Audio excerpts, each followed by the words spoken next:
জুন্নাতুন, রোজা হলো তোমার জন্য ঢাল। রোজা হলো তোমার জন্য ঢাল। মুহাদ্দিসগণ বলেন রোজা কিভাবে ঢাল হয়। রোজা ঢাল হওয়ার বিষয়টা হলো এমন, যুদ্ধের ক্ষেত্রে আপনার ঢাল তরবারিটা খুবই প্রয়োজন। যখন অন্য পাশ থেকে তীর আসে, তীর অথবা অস্ত্রের আঘাত আসে, সেই আঘাতকে প্রতিহত করার জন্য, সেই আঘাতকে বাধা দেওয়ার জন্য, নিজের জীবনটা বাঁচানোর জন্য এই ঢালকে সামনে তুলে ধরা হয়। ঠিক কিনা বলেন? বর্তমান যুগেও পুলিশরা দেখবেন পুলিশ থেকে বাঁচার জন্য একটা ঢাল ব্যবহার করে কিনা? এখনকার ঢালটা ভিন্ন, সেই সময় ভিন্ন ছিল, কিন্তু এটার নাম ঢাল। এটার নাম কি? ঢাল। প্লেটের মতো হোক আর লম্বা হোক আর চাপটা হোক, যেইটাই হোক, এটা ঢাল নিজেকে আত্মরক্ষা করার জন্য। তেমনি ভাবে আপনার দুনিয়ার যত প্রকার কুসংস্কার আছে, গুনাহ আছে, গুনার তীর আছে, পাপের তীর আছে, এই পাপের তীর থেকে বাঁচার জন্য রোজা হলো তোমার একটা ঢাল। বলেন সুবহানাল্লাহ। এখন একটু বিস্তারিত শুনুন। কিভাবে আপনি মিথ্যা কথা বলছেন একজনের সাথে, যে কোনো বিষয়ে লেনদেনে, এখন ওই ব্যক্তি বলতেছে আমি রোজাদার, মিথ্যা বলতে পারবো না। ঠিক কিনা বলেন? এরপরে দেখেন আপনি ধূমপান করছেন, রোজাদার না, আরেকজন রোজাদার ওখানে আছে, পাশে আরেক ভাই বলতেছে ও রোজাদার। এরপরেও বলে কত বড় গাধা, রোজাদারের সামনে দেখো ধূমপান করে। ঠিক কিনা বলেন? কথা ঠিক কিনা আমার বলেন? এরপরে বলে যে তুমি তো খাবেছি, এই রোজাদারের সামনে খাওয়াটা ঠিক না। নবীজি বলেছেন তুমি রোজাদারের সামনে এরকম খানা পিনা করিও না। যদি রোজাদার রাখতে পারো তাও রোজাদারের সাদৃশ্যকে অবলম্বন করো। বলেন সুবহানাল্লাহ। এই জন্যই তো আমাদের দেশে দেখা যায় ইফতারির মধ্যে দেখবেন যারা রোজাদার অনেক সময় ইফতারি পায় না, আর যারা রোজা রাখে না ওরা ইফতারি বেশি খায়। এটা জানেন? তারা ইফতারিতে বেশি খায়, কারণ বুঝায় এটা যে আমি সবচেয়ে বড় রোজাদার, কেউ যেন ধরতে না পারে যে আমি রোজা ছিলাম না। এই জন্য টানাটানি, টানা হেসরা সে ইফতারিকে বেশি খায়। আসলে বাঙালিও বোঝে যে এ রোজা ছিল না। যে ব্যক্তি রোজাদার তার কাছে 2 মিনিট অপেক্ষা করা আর কিছু না। ঠিক কিনা বলেন? সারাদিন অনাহারে থাকার পর 2 মিনিট অপেক্ষা করা যাবে না? করা যায়। সে তো আল্লাহর জন্য সবকিছু করে, তার কাছে এতটা কষ্ট মনে হয় না। আর 4-5টা দিন যাওয়ার পর দেখবেন রোজা যে রাখি আমরা, এই রোজাটা রোজা মনে হবে না। ঠিক কিনা বলেন? স্বাভাবিক জীবন হয়ে যাবে আমাদের। শুরুতে একটু কষ্ট লাগে, এই একটা প্রশিক্ষণের নিয়মে পড়ার পর্যন্ত একটু কষ্ট লাগবে। 6 মাস আপনার প্রশিক্ষণ কেন্দ্র, সেখানে 4 মাস যাওয়ার পর বাকি 2 মাস ধাক্কায় চলে যায়। ঠিক কিনা বলেন? তেমনি ভাবে যারা রোজাদার তারা রোজার শেষে অনেকেই বলেছে আমাকে হুজুর আর 1 মাস যদি রোজা থাকতো কোনো সমস্যা নাই, ইনশাআল্লাহ থাকতে পারবো। সুবহানাল্লাহ বলেন। আর যারা রোজা রাখে না তাদের কাছে এক একটা দিন এক একটা বছরের মতো, এক একটা দিন এক একটা বছরের মতো। রহমত নাই, কলবের ভিতরে নূর নাই, চেহারার ভিতরে নূর নাই, সবকিছু বিদায়। আপনি তো খাচ্ছেন আর আমরা খাচ্ছি না। দেখা যাবে ইনশাআল্লাহ চোখ বন্ধের পর কারা কত খেতে পারে। কিছুদিন আগে এক ভাই আমাকে প্রশ্ন করছে, হুজুর আপনার মাদ্রাসার কাছে ঢোল ঢাকা বাজায়, আপনি কিছু বলেন না। আমি বললাম আমি দোয়া করি আরো বেশি করে বাজায়। আশ্চর্য হয়ে গেছে, হুজুর এটা কি বললেন? বললাম এই জন্যই বলেছি যে চোখ বন্ধের পর তারা ঢোল চোখেও দেখবে না, আর আমাদের ঢোলের কোনো অভাব থাকবে না। সুবহানাল্লাহ বলে। আমরা কি খেতে চান? মদ। আফসোস, দুনিয়ার মদ এটা তো আঙুল পচা, হাতের পচা দিয়ে বানানো হয় বা অন্য কিছু দিয়ে পচায় বানানো হয়। আমি যে মদ পান করবো আল্লাহর উপর বিশ্বাস রেখে বলি, আপনি যে পান করবেন সেই মদের 1000 ভাগের গ্রাম পৃথিবীর মদ হতে পারবে না। বলেন না সুবহানাল্লাহ। বিষ্ণু আমলের মদ হবে আপনার, সেই মদ আপনাকে পান করার জন্য দেওয়া হবে। এক একটা গ্লাসের ভিতরে 1000 প্রভেদের মদ থাকবে। সূরাতুল গাশিয়া অন্যান্য সূরা থেকে সাক্ষী এটা। একবার একটা ফ্লেভার পাবেন, একবার টান দিবেন, সঙ্গে সঙ্গে ফ্লেভার চেঞ্জ হয়ে আবার 70 প্রকার ফ্লেভার সেখানে ঢুকে যাবে। সুবহানাল্লাহ। আপনি মদ খেলে আমার আফসোস লাগে না তো? কারণ আপনার থেকে ভালো মদ আমার অপেক্ষায় আছে, মদের সাগর আছে আমার জন্য। ইমানদারের ইমান তাকওয়া, তারা যারা গুনাহ করে তাদের দিক দেখে আফসোস করে, দুনিয়ার একটু নিয়ামত পাওয়ার পরে এই অবস্থা, আর কত হাজার নিয়ামত আমার জন্য আছে। এই জন্য সারাদিন অনাহারে থাকার পর আপনি একজনকে গালি দিলেন, মিথ্যা কথা বললেন, চগলখড়ি করলেন, আপনার ঢালগুলো ছিদ্র হওয়া শুরু হয়ে গেল। একটা করে তীর লাগতেছে আর ছিদ্র হয়ে যাচ্ছে। আপনি রোজা রাখার পর মিথ্যা ছাড়তে পারেন নাই, ঘুষ ছাড়তে পারেন নাই, আপনি রোজা রাখার পর জিনা ছাড়তে পারেন নাই, ব্যভিচার ছাড়তে পারেন নাই, অন্যের হক নষ্ট করা ছাড়তে পারেন নাই, জমি ঠেলাঠেলি ছাড়তে পারেন নাই। এইভাবে হাজারো গুনাহগুলো একের পর এক ধরছে, আপনাকে ধরছে। তাহলে আপনার ঢালগুলো ছিদ্র হওয়া শুরু হচ্ছে। এক সময় ঢাল দিয়ে আর নিজেকে বাঁচাইতে পারবেন না, এর মানে আপনার রোজাটা শেষ হয়ে যাবে, নষ্ট হয়ে যাবে।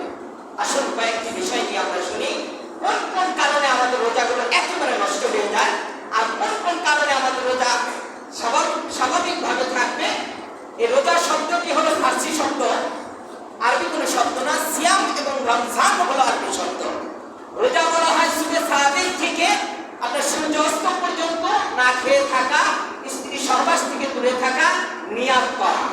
এরপরে রোজাকে রাখবে, রোজা রাখবে আল্লাহ যাকে শুদ্ধ জ্ঞান দিয়েছে, যারা পাগল না এবং ছোট নাবালেগ না, সাবালক বাচ্চা, ছেলে মেয়ে, যাদের উপরে সাধারণ আমাদের বাংলাদেশ অনুযায়ী দেখা যায় যে 10 থেকে 12 বছর হলেই মোটামুটি সন্তানেরা বোঝে, ঠিক কিনা বলেন? সেইখান থেকে আপনার রোজা ফরজ শুরু, রোজা আপনার উপরে ফরজ। এখন যদি আপনি ইচ্ছাকৃতভাবে কোনো ডাক্তারি সাজেশন ছাড়া রোজাকে নষ্ট করেন, অথবা স্ত্রী সহবাস করে, মানুষকে নিয়ে মজাক করে আপনি দেখায় দেখায় কোনো জিনিস খান, তাহলে আপনার এই রোজার কাফারা দিতে হবে। গত জমায় বলেছিলাম যে গোলাম আজাদ করতে হবে, অথবা 60 জন মিসকিনকে খাওয়াতে হবে, অথবা 60টা রোজা লাগাতার রাখতে হবে, অথবা 60 জন মিসকিনের যে মূল্য হয় সেই মূল্য সদকা করে দিতে হবে। এক কিঞ্চিত রোজার সওয়াব পাবেন না, শুধু দায়িত্ব শেষ হবে, আপনার দায়িত্ব শেষ হবে। এটা হলো আপনার জরিমানা। এটা কি জরিমানা? এরপরে আসেন, এমন কিছু বিষয় আছে যে আমরা অজান্তে ভুল করে ফেলি। আসলে রোজা নষ্ট হয় কিনা, কাজা দিতে হবে কিনা। আপনি ইচ্ছাকৃতভাবে যদি বমি করেন, রোজা স্মরণ আছে আপনার, ইচ্ছাকৃতভাবে যদি বমি করেন রোজা নষ্ট হয়ে যাবে, কাজা দিতে হবে। একটা রোজার পরিবর্তে একটা রোজাকে কাজা বলা হয়। কি বলা হয়? কাজা। ইচ্ছাকৃতভাবে, ভাষা বুঝবেন, ইচ্ছাকৃতভাবে যদি কোনো ব্যক্তি বমি করে তাহলে আপনার কাজা করতে হবে। ধূমপান অথবা ইনহেলার পর্যন্ত শ্বাসকষ্ট রোগীদের জন্য টানা হয়। এই ইনহেলার এবং ধূমপান, অনেকেই বলে হুজুর শুকনা জিনিস খেলে রোজা নষ্ট হয় না, মুড়ি আর বিড়ি, মুড়ি আর বিড়ি এইটা করলে কি হয় না, রোজা নষ্ট হয় না। কালকে একজন বলতেছে রাস্তায় যে আমি সাহারির পর 5টা সিগারেট একটাতে খাই। কারণটা কি? সারাদিন খাইতে পারি না এই জন্য। আচ্ছা, যে ওর ডিয়ারটা কেমন, যে রোজা আমি সিগারেট খাইতে পারি না কিন্তু আমার এটা পূরণ করতে হবে। রোজা তো আপনাকে তাকওয়া শিক্ষা দেয়, আপনি তো তাকওয়া অর্জন করতে পারেন নাই। এই ওসিলায় তো সিগারেটটা ছাড়তে পারতেন, ঠিক কিনা বলেন? নিয়াত করতে পারতেন যে আল্লাহ এটা থেকে আমাকে হেফাজত করো। এরপর অখাদ্য খাওয়া। কি খাওয়া? কথা বলুন আমার সাথে। অখাদ্য খাওয়া। অখাদ্য খাওয়া মানে খাদ্য না, সেটা কেমন হতে পারে?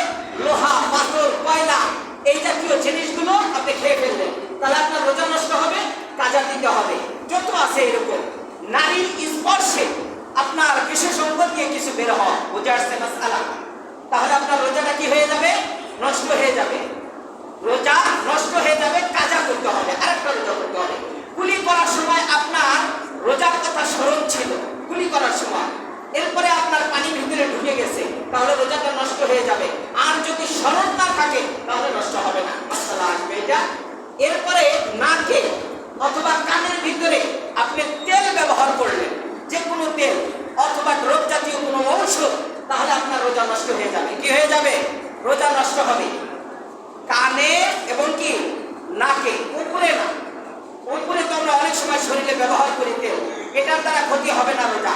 কিন্তু ভিতরে যদি প্রবেশ করানো হয় পানি, তেল, এ জাতীয় কোনো জিনিস, তরল পদার্থ, তাহলে আপনার রোজা কি হবে? নষ্ট হয়ে যাবে। কিন্তু এখানে রোজা যে আপনি রোজাদার ছিলেন, এটা ভুলে যাওয়া যাবে না।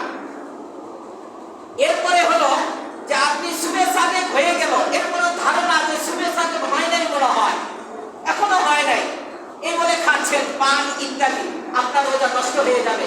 সূর্য অস্তের পূর্বে আপনি ভাবতেছিলেন যে এখনো সূর্য ডুবে নাই, এই ভেবে আপনি ইফতারি, সূর্য ডুবে গেছে, আসলে সূর্য কি ডুবে নাই, ইফতার করে নিলেন, আপনার রোজা নষ্ট হয়ে যাবে।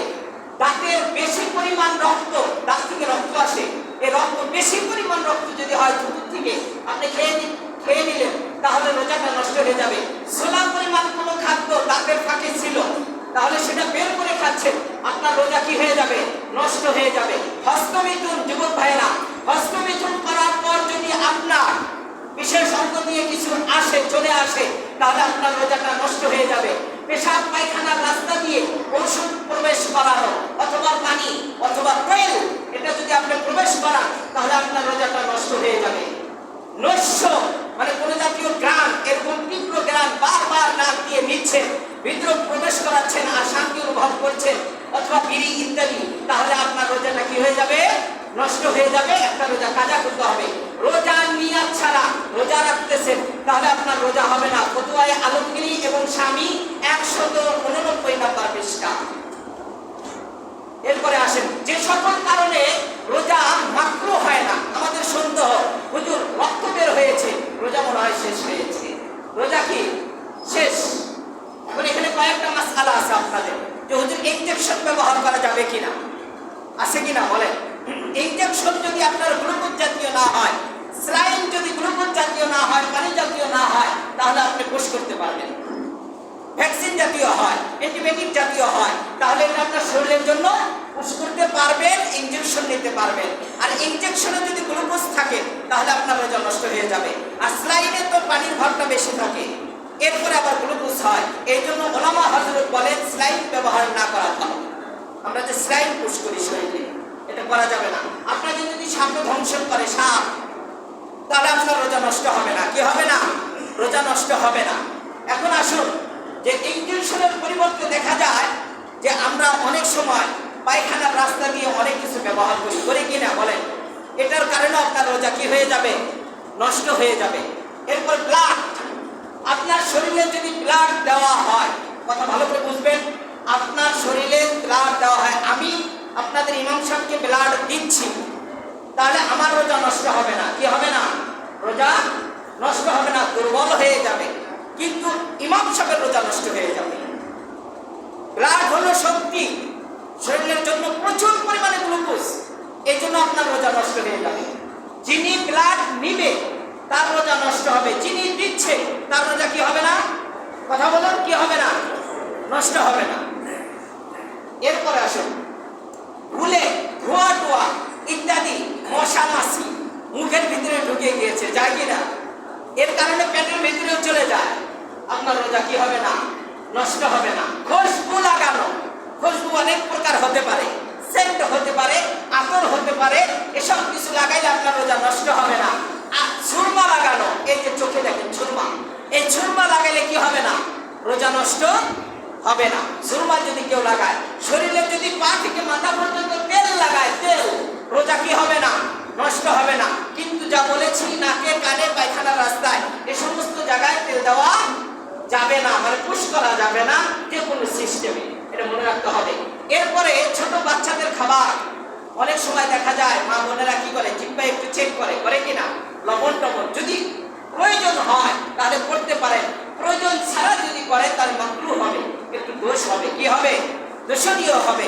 এইভাবে স্বামী যদি আপনার এমন হয় যে লবণ যদি না হয় তাহলে সংসার ভেঙে যাওয়ার সম্ভাবনা আছে, সেই খাতিরে ওই মা বোনেরা লবণটা চেক করতে পারে। কি করতে পারে? লবণটা চেক করতে পারে। এই বিষয়টা হলো আপনার অবস্থার উপরে। কিসের উপরে? অবস্থার উপরে। এটা আমরা যে মা বোনেরা করে তারা বুঝবে তার কার করা যায়, কার করা যায় না। এরপরে আপনি মানুষ ছাড়া অন্য প্রাণী, হিংস্র প্রাণীর সাথেও যদি আপনি শারীরিকভাবে কি করেন, সম্পর্ক করেন, তাহলে আপনার রোজা কি হয়ে যাবে? নষ্ট হয়ে যাবে। বুঝে আসছে কথাগুলো? অন্য প্রাণী, মানুষ না। আছে কিনা এরকম পশু বা পুরুষ? তাহলে কি হবে? তার তো গুনাহ হবে, এটা আলাদা বিষয়। কিন্তু রোজার মাসআলা মোতাবেক তার রোজা থাকবে না। এরপরে আসেন, যে চাকর চাকরানি আছে তাদেরকে এখন জুলুম করানো হয় বিভিন্ন ক্ষেত্রে, রান্নার ক্ষেত্রে তারা এটা চেক করতে পারবে, এটা তাদের দোষণীয় হবে না। টুথপেস্ট, মাজন, গুল, তিনটা জিনিস। যেই টুথপেস্টে বেশি মজা থাকে, অনেক টুথপেস্ট আছে, সেটা গলদেশ দিয়ে আপনার পেটের ভিতরে চলে যায়, তাহলে রোজাই নষ্ট হয়ে যাবে। আর গলদেশ দিয়ে রোজা পেটের ভিতরে প্রবেশ করে না, একটু মজা লাগে মুখের মধ্যে, তাহলে রোজাটা মাকরুহ হয়ে যাবে, মানে একটু দুর্বল হয়ে যাবে। কি হবে? দুর্বল হবে, দুর্বল। মাজন এবং কয়লা, মা বোনেরা কয়লা দিয়েও দাঁত মাজে, এই কয়লার ভিতরেও একটা মজা আছে। এই জন্য এ সমস্ত জিনিস থেকে আমরা রমজান মাসে একটু বিরত থাকবো। আমরা মেসওয়াক ব্যবহার করবো। কি করবো? মেসওয়াক। মেসওয়াকে কোনো সমস্যা নাই, মেসওয়াক দ্বারা কোনো, এখন আপনার অস্থিরতার কারণে বেশি বেশি যদি গোসল করেন তাহলে রোজাটা দুর্বল হয়ে যাবে, অথবা পায়খানার রাস্তায় বেশি বেশি পানি ব্যবহার করেন তাহলেও রোজাটা আপনার দুর্বল হয়ে যাবে। ভুলে যদি আপনি কোনো খাবার খেয়ে না, বিশ্ব নবী সাল্লাল্লাহু আলাইহি সাল্লামের কাছে জিজ্ঞাসা করলেন, ইয়া রাসূলুল্লাহ, অনেকে খাবার খেয়েছে। আল্লাহর হাবিব বললেন, তোমরা কি করেছো? আমরা বলেছি যে তুমি তো রোজাদার, খাবার খাওয়া যাবে না। সঙ্গে সঙ্গে ওই ব্যক্তি খাবার ছেড়ে দিয়েছে, কিন্তু ব্যক্তি ছিল খুবই দুর্বল। আল্লাহর হাবিব বললেন, তোমরা ভুল করেছো। যখন সে রোজাকে ভুলে গিয়ে খাবার খাওয়া শুরু করলো, এই খাবারটা সাধারণ কোনো খাবার নয়, এই খাবারটা হলো আসমানি খাবার, আল্লাহর রহমতের খাবার। এই খাবারের ভিতরে রহমত ছিল। তোমরা তাকে নিষেধ করেছো কেন? তিনি তৃপ্তি সহকারে খাওয়ার পর বলে দিবে যে তুমি রোজাদার, তার রোজার কোনো ক্ষতি হবে না, বরঞ্চ তার রোজাটা হবে মজবুত। বলেন সুবহানাল্লাহ। তাহলে ভুলে যদি আপনি খাবার খান, ভুলে ভুলে, আপনি যে রোজাদার জানা নাই, হঠাৎ বন্ধু বান্ধবের পাল্লায় করে একটা সিঙ্গারা চমচা খেয়ে নিলেন, আসলে আপনার জানা নাই যে আপনি রোজাদার, এবং আপনি চা খেয়ে নিলেন। অজুর সময় অভ্যাসগতভাবে অজুর পরে একটু পানি খান, ঠিক কিনা? অনেকে আছে এরকম, আপনি একটু পানি খেয়ে নিলেন, আপনার জানা নাই যে রোজাদার। এই খাওয়ার কারণে আপনার রোজা নষ্ট হবে না, মজবুত হবে, সারাদিন থাকবেন, ইফতারের সময় ইফতার করবেন, আপনার পূর্ণ রোজার সওয়াব পাবেন। বলেন সুবহানাল্লাহ। এটা আমাদের খেয়াল রাখতে হবে। আর এরপরেও আরো কিছু মাসআলা রয়েছে, যে আমরা যদি রোজা নিয়ে তিরস্কার করি তাহলে আমাদের কুফরি হবে। কি হবে? কুফরি হবে। রোজা হলো আমাদের একটা ঢাল। রোজা কি ঢাল? এই রোজা আমাদেরকে হেফাজত করবে সমস্ত গুনাহ থেকে, কিন্তু আমারও নিয়ত থাকতে হবে। আল্লাহ আমাদের বোঝার এবং আমল করার তৌফিক দান করুন। সকলে বলি আমিন। আসুন, যে ব্যক্তি রোজা রাখা যাবে না, একেবারে অসুস্থ এবং একেবারে বৃদ্ধ, ওই ব্যক্তির কি ছোট নাবালেগ এবং মুসাফির, এই চার শ্রেণীর মানুষের রোজা রাখাই যাবে না। যদি সুস্থ হয়, মুসাফির থেকে মুকিম হয়, তাহলে কাজা করবে। আর যদি ওই অবস্থায় ইন্তেকাল করে তাহলে ফিদিয়া দিতে হবে। কি দিতে হবে? ফিদিয়া। এখন আমাদের ফিদিয়া এবং ফিতরাটা কি? ফিদিয়া এবং ফিতরা আমাদের ইসলামিক ফাউন্ডেশন থেকে, ইসলামিক ফাউন্ডেশন এখান থেকে বলছে যে কমাস কম 110 টাকা করে দেওয়া। কত টাকা? কথা বলুন। ফিতরা কত টাকা? আবার একটু সবাই বলুন, শিখতে পারবেন। ফিতরা কত টাকা দিতে হবে? 110। আর হাটহাজারি থেকে ফতোয়া দিয়েছে 100 টাকা। কত টাকা? 100 টাকা। আমরা এখন থেকেও দিতে পারবো। ঈদে যাওয়ার আগে আমাদের এই ফিতরাটা পরিশোধ করতে হবে। এই ফিতরা কি করতে হবে? পরিশোধ করতে হবে। গরিব মিসকিন দেখে আমরা ফিতরাটা আদায় করব। এটার বিস্তারিত আলোচনা হবে ইনশাআল্লাহ আগামী জুমায়। ফিতরা এবং আপনার যাকাত, ফিতরা এবং যাকাত। আমি অল্প সময় নেব, 2টা মিনিট, শুধু 2 মিনিটে আলোচনা এবং কথা শেষ করব ইনশাআল্লাহ। ইসলামের ভিত্তি কয়টি? কথা বলুন একটু। কয়টি? সবাই বলুন। 5টি। 5টা ভিত্তির মধ্যে একটা হলো রোজা। এই ভিত্তিটাতে আমরা সহযোগিতা করব। মায়ের জন্য নিয়াত করব, বাবার জন্য নিয়াত করব। আমিও ইনশাআল্লাহ একজনের সাথে শরীক থাকবো। কে আমার সাথে থাকবেন? ইফতারিতে ইনশাআল্লাহ কে আমার সাথে থাকবেন? দুইজনে মিলে আমরা একটা ইফতারির টাকা দেব, এটা বলছি। আমি দিব, আরেকজন আমার ভাই থাকবে সাথে। একটু দয়া করে অল্প সময়ের মধ্যে বলেন আমার সাথে কে থাকবেন ইনশাআল্লাহ। মাত্র 5 জন মানুষকে বল, 5 জন, 5 জনের মধ্যে আমি ইনশাআল্লাহ একটি, এর সাথে আরেকজন থাকবে। কে থাকবে খুশি হয়ে বলেন? আজকে শেষ, প্রত্যেকদিন ইনশাআল্লাহ বিলাল মামা থাকবে আমার সাথে অবশ্যই। এরপরে আর 4 জন মানুষ শেষ করে দেবো ভাই আলোচনা। একটু খুশি খুশি আমি চাই, খুশি খুশি। আর 3 জন মানুষ চাই, 3 জন শেষ করে দেবো আমি আলোচনা। 3 জন মানুষ, মাত্র 3 জন। একটু অনুগ্রহ করে বলছি, সময় শেষ হয়েছে। এর জন্য আপনারা একটু নিয়াত করেন, মায়ের জন্য ইফতার করাবেন, বাবার জন্য করাবেন, সামর্থ্য অনুযায়ী আপনি দিবেন। 1500 না দিতে পারলে আপনাকে জুলুম করবে না কেউ। আপনার সামর্থ্য, কত টাকা কত জায়গায় চলে যায়, বিড়ি সিগারেট বিভিন্ন খাতে আমরা দিয়ে দেই। এটা মাহে রমজান, রহমতের দিনগুলো শেষ, আর একটা মাত্র দিন আছে, এর মধ্যে নিয়াত করে ফেলে। 3 জন মানুষ, শুধু 3 জন, 2 মাস থেকে 3 জন মানুষ চাই। 2 জন তো হয়েছে ইনশাআল্লাহ। কে আছে এই মাসে? একজন দেখি ইনশাআল্লাহ। আল্লাহর উপরে হিম্মত করে আপনি নিয়াত করেন, আল্লাহ আপনাকে বরকত দান করবে। একজন মানুষ এই মাস থেকে ইনশাআল্লাহ আল্লাহ তাআলা কবুল করবে। কে আছে রহমতের দিনে, রহমতের মধ্যে একটু নিয়াত করেন? হ্যাঁ, নাম আছে ওনার আগে। আর 2 জন, আর 3 জন, 3 জন মানুষ, শুধু 3 জন আমাদের পূরণ হয়ে যাবে ইনশাআল্লাহ। 30 দিন ফিল আপ হবে। 2 জন মিলেও যদি দিতে চান এটাও পারবেন ইনশাআল্লাহ। কে আছে? এই তো খুশি খুশি, এই তো মামা মাহমুদ মামা, একদিন। আল্লাহু আকবার, আল্লাহ তাআলা কবুল করুন, সকলে বলেন আমিন। আর 2 জন আমি শেষ করে দেব আলোচনা। 2টা মানুষ শুধু, এই শেষ ভালো যার, সব ভালো তার। এরপরে তো আপনার কাছে আগামী ইফতারের জন্য আবদার করবো না, আর করবো না ইনশাআল্লাহ। 2টা লোক শুধু আল্লাহর উপর ভরসা করে নিয়াত করেন। আপনি নিয়াত করেন, দেওয়ার মালিক কে? আল্লাহ। একটু নিয়াত করেন খুশি খুশি। বারিন্দাতে অনেক ভাইরা আছে, মামাজিরা আছে, একটু খুশি খুশি নিয়াত করেন। 2 জন, মাত্র 2 জন শর্ট আছে আমাদের। একটু নিয়াত করেন খুশি খুশি।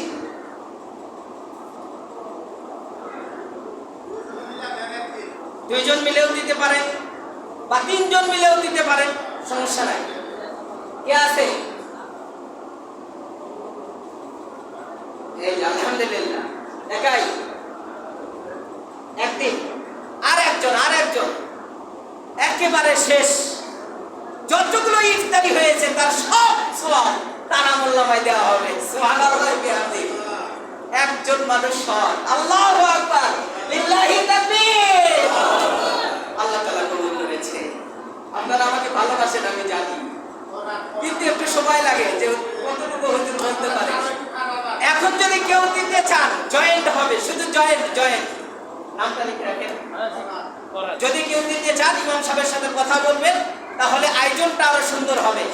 আয়োজনটা আমার সাথে আছে মামা, আলহামদুলিল্লাহ আমরা 2 জনে মিলে যতটুকু পারি দিয়ে দিব ইমাম সাহেবকে। আমি নগদ দেওয়ার চেষ্টা করি সবসময়। আমি দোয়া চাই আপনাদের কাছে আমার মায়ের জন্য। আমার ইফতারিটা হলো আমার আম্মা জানের জন্য। এটা আপনারা একটু দোয়া করবেন।